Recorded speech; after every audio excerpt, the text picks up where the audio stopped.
Yeah, hi there, and these comments are for Dee, and I am Michael, the founder, owner, and the materials writer for all of your lessons at the 7-step system to pass a TOEFL IBT. And it looks like you're putting together some notes and you're trying to figure out how to organize your integrated writing, right? But you're still not exactly sure how to do that. What I'm going to do in this video is I'm going to show you how you can take the notes that you have here, I'm looking at right here, and then you can go ahead and organize them in a way that's easy for your audience to understand, right? So there's several steps that you have to do here. So you have reading main point 1 here with lecture main point 1 here. So the first step is to take this one, and you're going to put this right next to the information in the reading. Because why? You want to create a paragraph, right? You want to show that you can not just have notes about the information, but you can organize it. Maybe we'll say here, first of all, maybe put a transition word in there to help organize your points. Then we go to second of all here, right? So now we go to the listening point here, and we're going to put it right underneath this idea. Actually, wait a minute. I'm going to put it right under here. And then for the final one,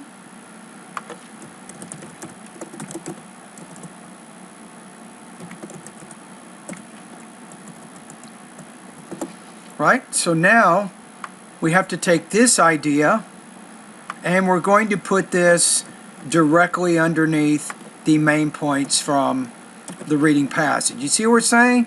So now we actually have now what's called integrated writing. Integrated means you're not just separately explaining the reading and the listening, you're integrating the information, you're showing how it connects.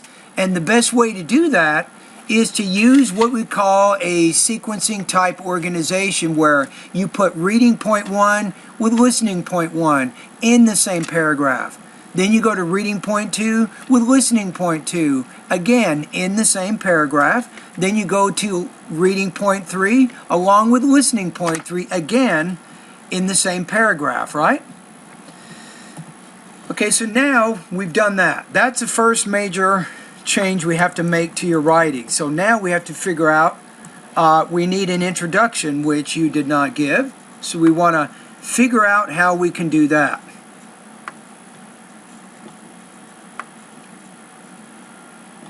So you might say,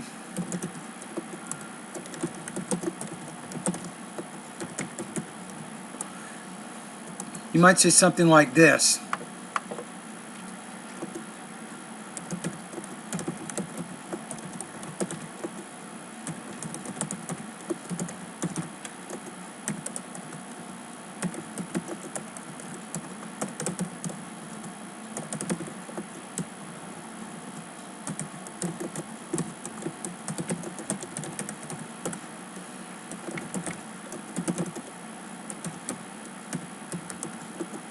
You might say something like this.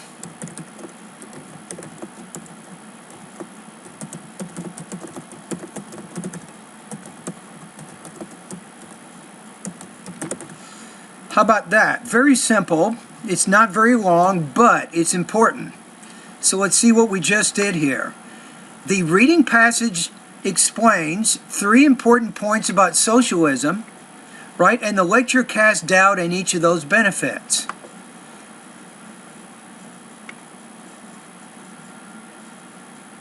Okay, now let's take a look at the first one. So we have, socialism allows for more justice, right? By transferring the rights and responsibilities from individuals and families to the state. So here, you can't just put quotes everywhere. You have a quote, quote, quote, quote. If you put too many quotes, you have no original writing, and then you're not showing me whether or not you know how to write. So what you have to do is you have to be able to paraphrase. So you might say, you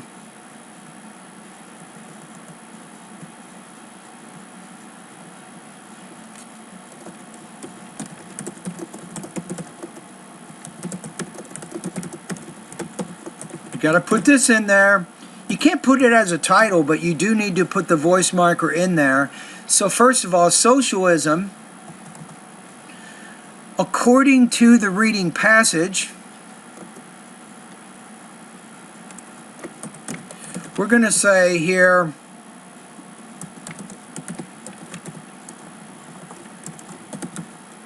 encourages fairness. Fairness is a synonym for justice.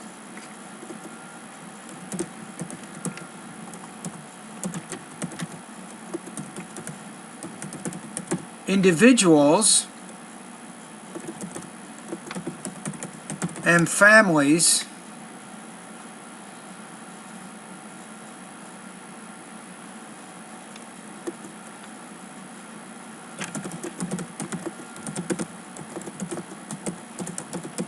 obligations, we will say,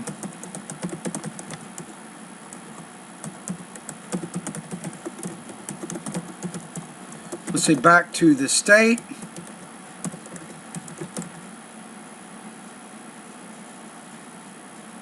We might say whose responsibility is to ensure that its citizens have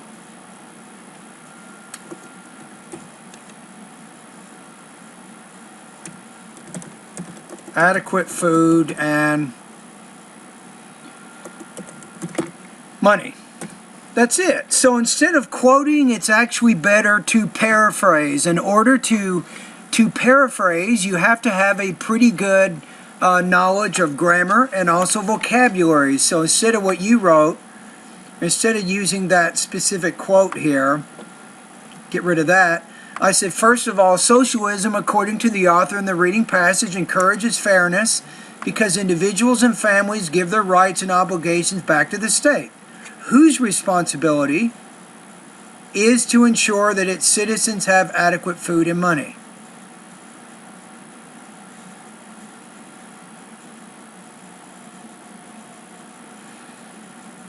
I think we have that. Now we have to look at the lecture. Then you say, maybe here. This is how you put it together. If you want to put the information together, which you should, you have to show how the information in the lecture is different from the information in the reading passage. So you want to use a word like in contrast. Okay, let's take a look at the next one here. So we have the lecture gives an example of socialism excuse for more justice by transferring the rights. Let's look at what the lecture says here. The lecture is saying that socialism actually creates injustice by destroying liberties or freedoms that we have. That's the idea.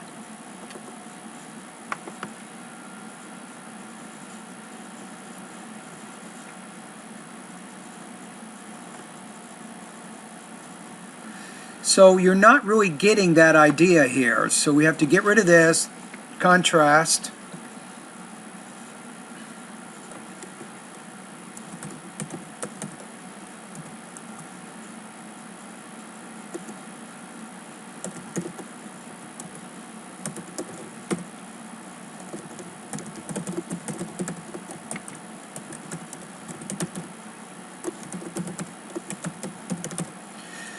We see, in contrast, socialism may in fact, according to the speaker in the lecture,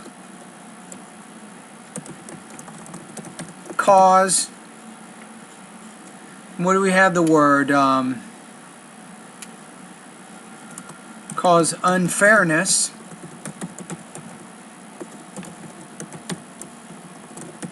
because it strips or takes away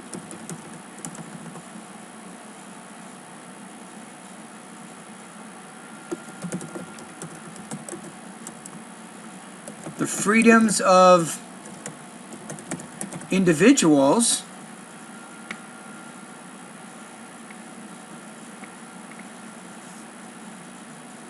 we have here freedom of the individuals who are no longer allowed to follow their own reason. You could probably say that, and that would be probably enough. And I think now what we've done here is we now have, notice within the same paragraph, part of the paragraph talks about the important points from the reading passage, and then we show how these points are different in the lecture. That's why I use the word in contrast.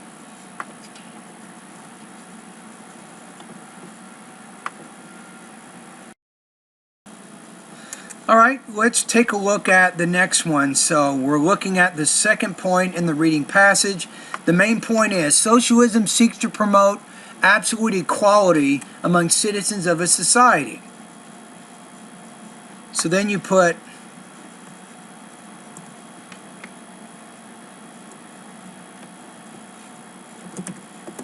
the writer illustrates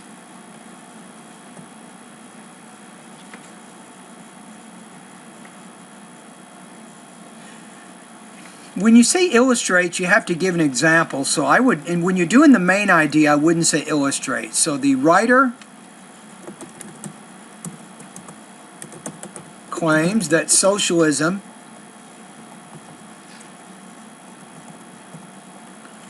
promotes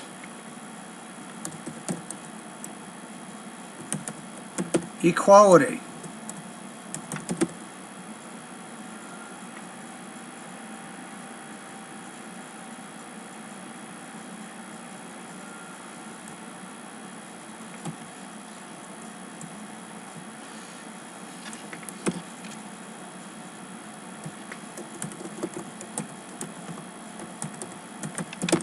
In a society. Then we'll say to illustrate.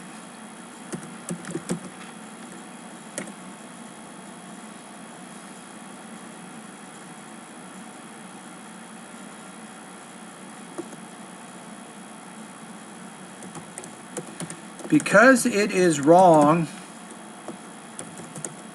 we will say, for some wage earners in a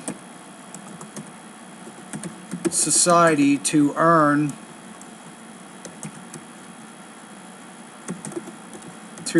more or less than others, socialism, the writer claims, put that voice marker in there, right? The writer claims, tries to minimize wage differences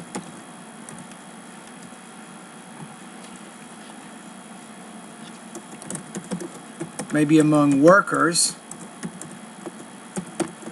by, how about levying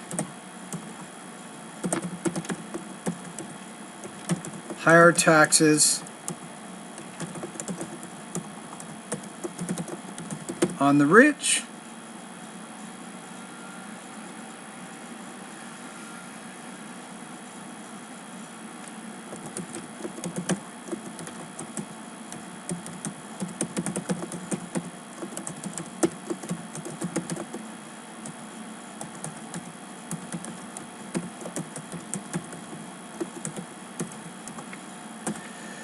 So that's probably what you have to see. So again, what you're trying to do here is you're trying not to just quote. Anybody can pretty much quote something and put it in there, but if you do as much quoting as you're doing, it's not really showing you have any writing proficiency.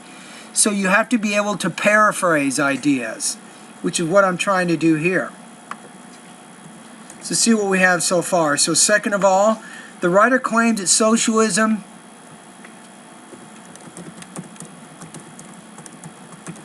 creates equality in a society. To illustrate, because it is wrong for some wage earners in a society to earn more or less than others, socialism, the writer claims, tries to minimize wage differences among workers by levying higher taxes on the rich and redistributing that money to the poorest workers.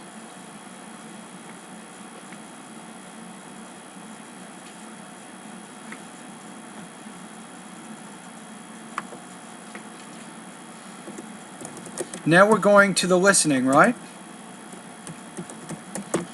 So we'll say something like conversely. Conversely is just the opposite, right?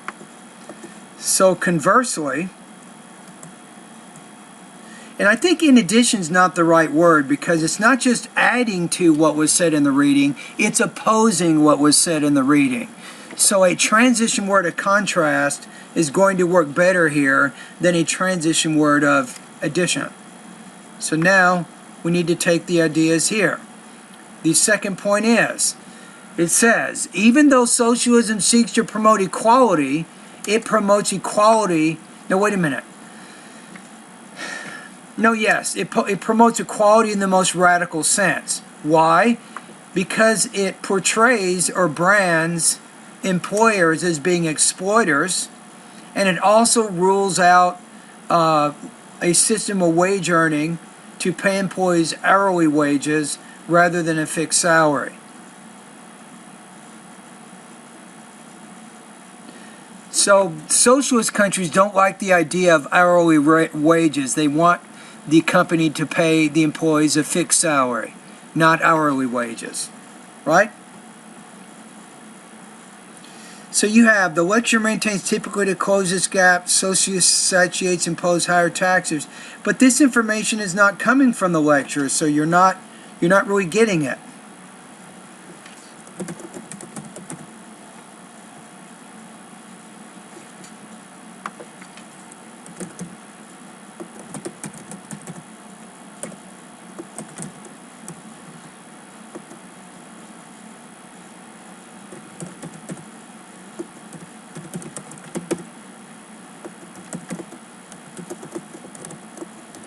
A more radical way.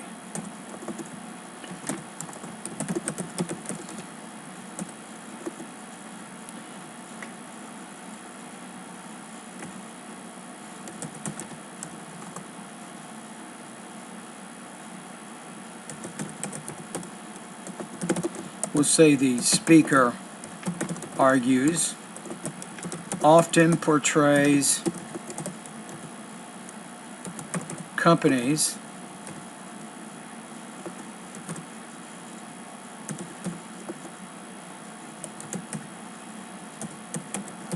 being manipulators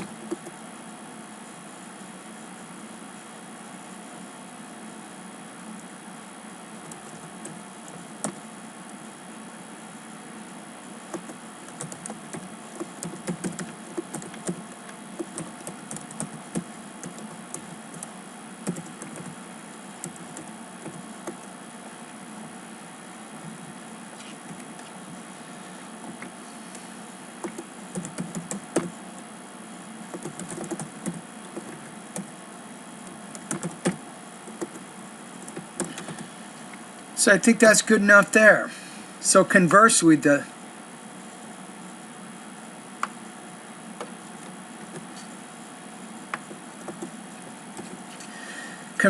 lecture claims that socialism causes equality, but in a more radical way. For instance, socialism, the speaker argues, often portrays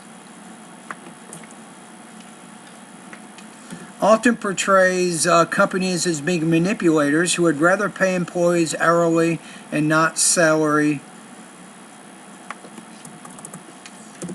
wages.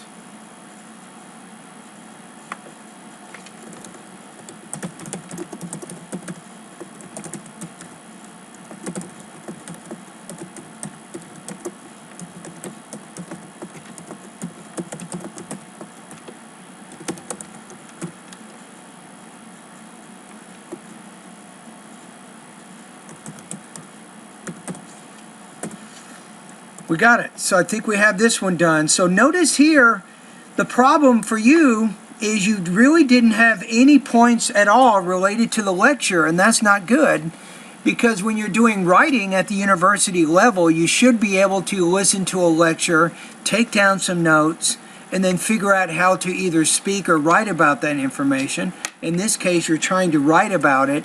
And remember that you will be doing a lot of graduate writing in your graduate program. You will be reading, and doing a lot of writing about that information. So, all right, let's move ahead. Yes, all right, let's take a look at our next paragraph. So we have, third of all, the writer believes socialism show comparative. There are no absolute truths or revealed moral that establish codes of conduct that apply to everyone. So again, not a good idea to just quote in your writing. I mean, let's face it, the way that you put together your essay, you're probably about 25 to 30% original in your writing, so that's not a good thing, right? So we're not even going to use this quote. We need to figure out another way to explain this idea. So let's go to the reading passage here. So we have the last thing. Socialism promotes relativism because there's no absolute truths or revealed morals that establish conduct for all people, right? That's the idea.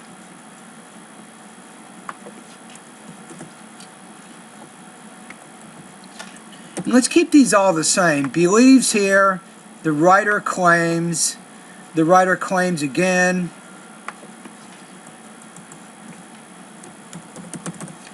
Argues maybe.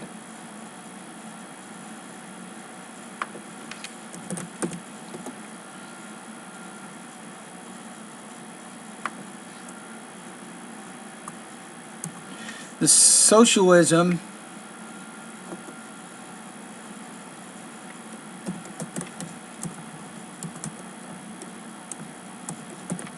focuses more on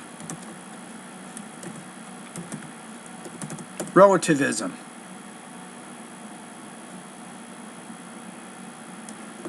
That is, you might say, that is to say, there are no definitive instead of absolute. There are no definitive truths or morals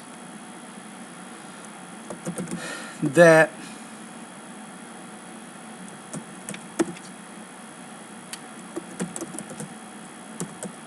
to members of a society, right? Notice how I'm trying to use different grammar here than when I see over here.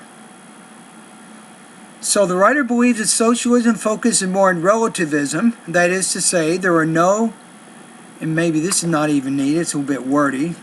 So no definitive truths or morals apply to maybe all members of society. I might want to say, in fact,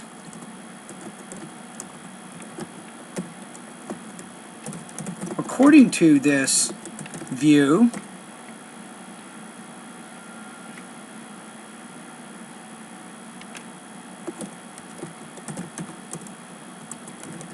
marriage should not be limited to being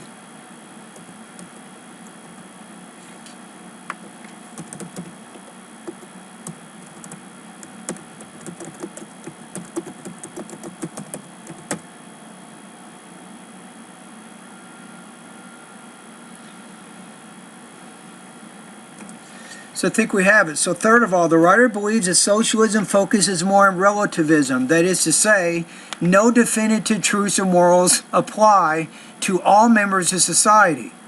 In fact, according to this view, marriage should not be limited to being between a man and a woman.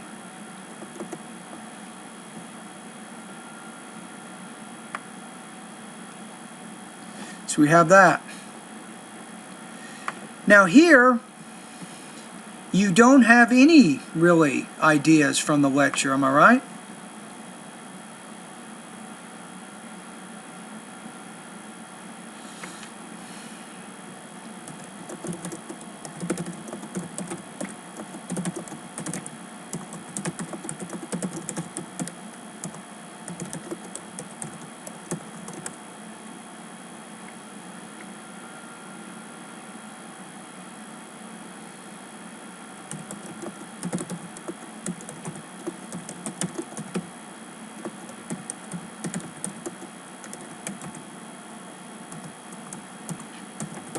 We'll see what the speaker says. This is a very big paragraph, a lot of information. You don't have to talk about all of it, but it's saying that the socialism promotes relativism and rejects religion, which goes against what many religious people believe. It says that these relativistic ideas will lead to the destruction of religion, the family, and eventually our society. It goes against common beliefs of many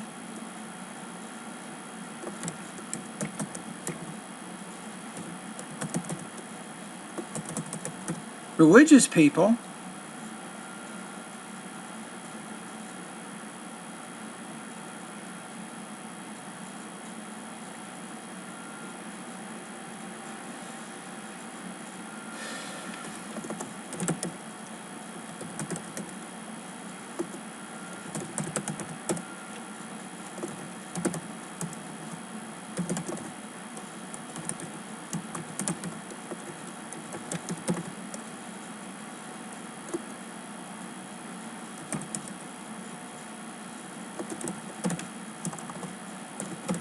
So it will damage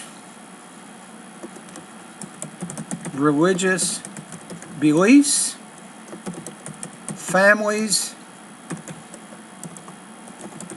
and even societies.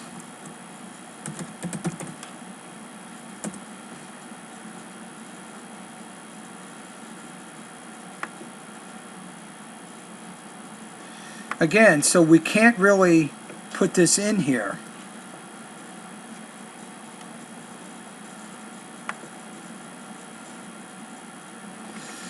And I think we have most of the important ideas here. All right, let's take a look at what we got now. So, remember, here's where we started. We started with your outline. So for you, you simply stated the main point reading 1, main point reading 2, main point reading 3, and then you did not really write very much because most of what you said in each of these cases were direct quotes.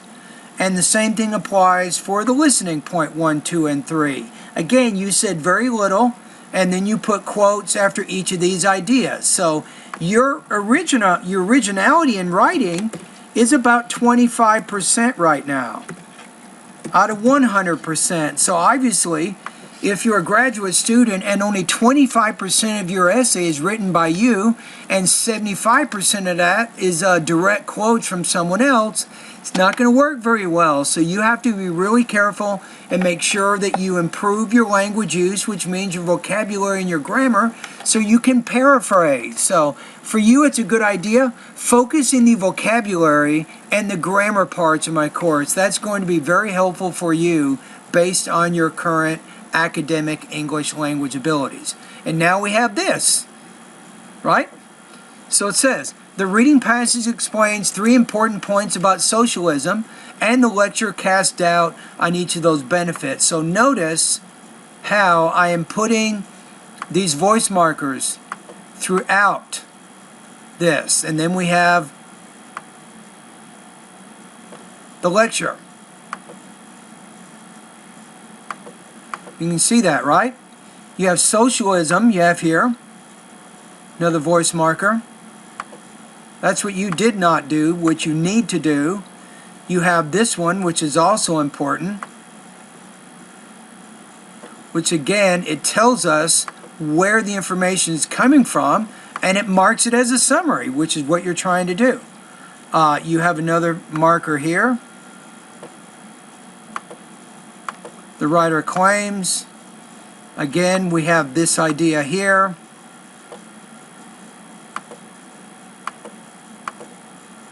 We have the lecture argues here. I just want you to visually see this.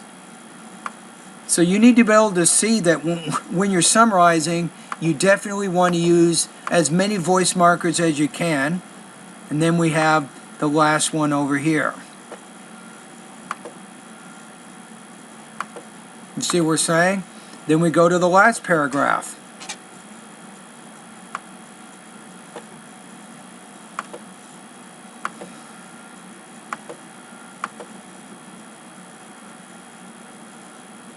We have the speaker in the lecture claims. And then you have the speaker asserts here.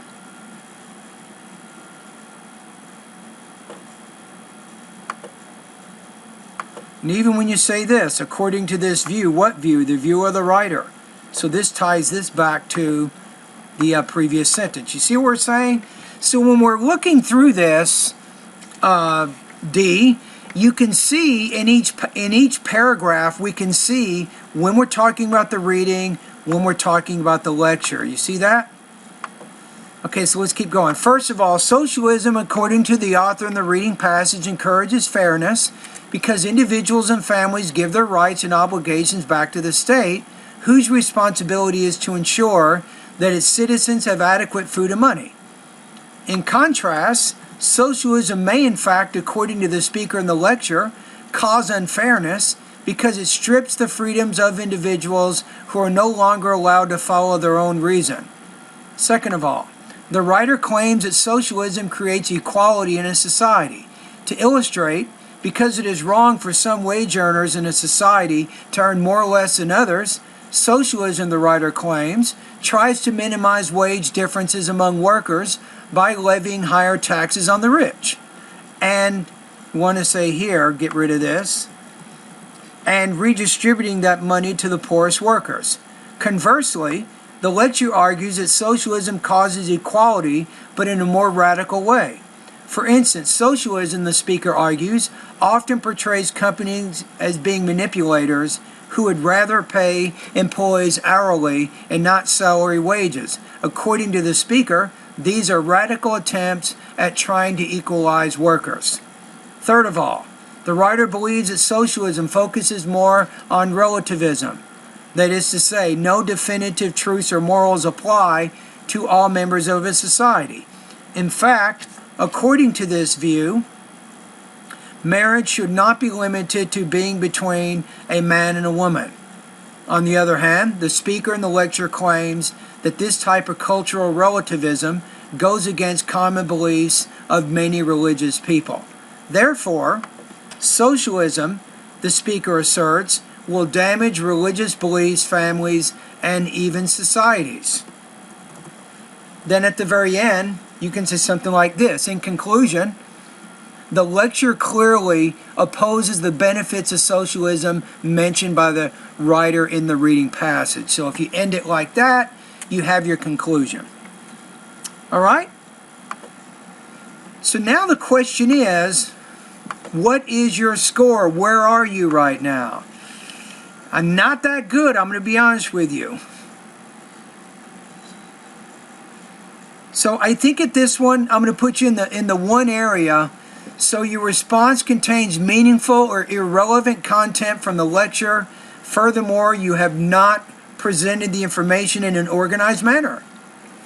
And your language use errors, I don't really know. I can't really say how serious your language use issues are because you quoted most of your essays. So that was not really a good idea either.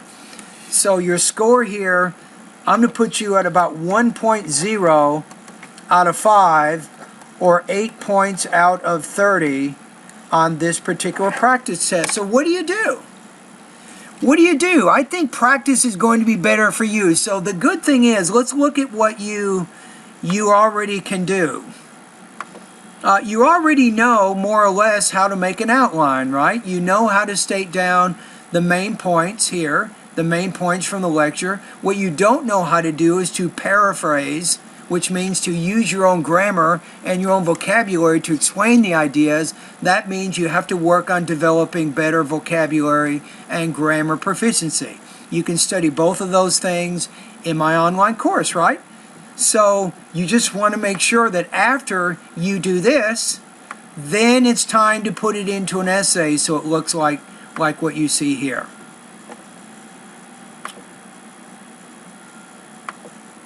See what we're saying? This is what it should look like, right? So you have your introductory paragraph, you have your second paragraph, reading point 1, listening point 1. The next paragraph, reading point 2, listening point 2. The fourth paragraph, you have reading point 3 and listening point 3, and then you have a short conclusion. All right? So, now the other thing is, you got 1.0 out of 5, 8 points out of 30. What does it mean for our class? Okay, so 1.0, it's going to put you at 52% on this assignment. So at this point, your academic writing proficiency, you're simply not ready. Your skills are not where they need to be in order to write papers, research papers at the graduate level. That's my assessment based on the writing here. All right, so thank you very much for completing this writing.